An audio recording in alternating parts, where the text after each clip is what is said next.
You skip a meal and you brace for that shaky, lightheaded crash. But for most healthy people, that crash never really comes. So what is your blood sugar actually doing while you fast? Let's follow it hour by hour. First, the basics. Blood sugar or glucose is your body's main quick fuel, and your body works incredibly hard to keep it in a tight, safe range, whether you have just eaten or not. Two hormones run the show. Insulin lowers your blood sugar by moving it into your cells to store. Glucagon does the opposite, raising it back up when you need more. When you eat, insulin leads. When you fast, glucagon takes over. That simple handoff is the whole story of what happens next. Start right after a meal. Your gut breaks the food down into glucose. It flows into your blood, and your blood sugar rises. This is the fed state. In response, your pancreas releases insulin. Think of it as a key that unlocks your cells, letting them pull glucose in for energy. The leftover glucose gets tucked away in your liver and muscles as glycogen, a ready reserve. Within a couple of hours, your blood sugar settles back down. Now you stop eating. A few hours after your last meal, the glucose from it is used up, and your blood sugar starts to drift down. This is where the fast really begins. As it dips, insulin falls and glucagon rises.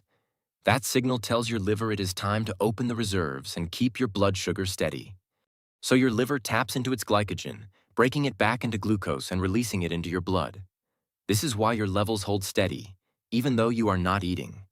For roughly the first 12 hours or so, this stored glycogen does most of the work, quietly keeping your fuel topped up between meals. So here's the big question. If you keep fasting, does your blood sugar just keep falling until you crash? In a healthy body, the answer is no. Your body guards your blood sugar fiercely because your brain runs on it. So as the glycogen runs lower, your liver simply switches to a backup plan. That backup is gluconeogenesis, a big word for making brand new glucose from things like amino acids and the glycerol in fat. Your body literally builds its own sugar.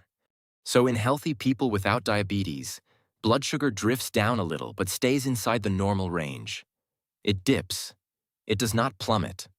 Keep going past roughly 12 hours, and something interesting happens. Your liver's glycogen gets low, so your body starts leaning on a different fuel entirely. It begins breaking down fat and turning it into ketones. And many tissues, including your brain, can run on these ketones instead of glucose. This is often called the metabolic switch, from burning mostly sugar to burning mostly fat. And as it happens, your need for glucose actually drops. Measurable ketosis tends to build somewhere after the first day for many people, though the exact timing varies a lot with your diet, your activity, and your metabolism. Here is a twist that surprises people. Your blood sugar is not always lowest in the morning, even after a long overnight fast. In the early hours, your body releases waking hormones like cortisol, which nudge the liver to put out a little extra glucose. This is called the dawn phenomenon. So a slightly higher reading first thing is often not a problem. It is just your body getting ready to start the day. It does tend to be more pronounced in people with diabetes. Beyond a single fast, what about doing this regularly? Here the picture is cautiously encouraging, especially for blood sugar control. Reviews of intermittent fasting studies tend to show modest improvements. Lower fasting glucose, lower long-term blood sugar markers, and better insulin sensitivity, mostly in people whose levels were already running high. But the effects are generally modest, and a lot of the benefit comes from simply eating less overall and losing some weight. Fasting is a useful tool, not magic. Now the most important part. For some people, fasting and blood sugar is not a casual experiment. It is a medical one. If you take insulin or certain diabetes pills called sulfonylureas, this is critical. Fasting can push your blood sugar dangerously low because those medicines keep working even when you are not eating. So learn the warning signs of low blood sugar: shakiness, sweating, dizziness, confusion, or a racing heart.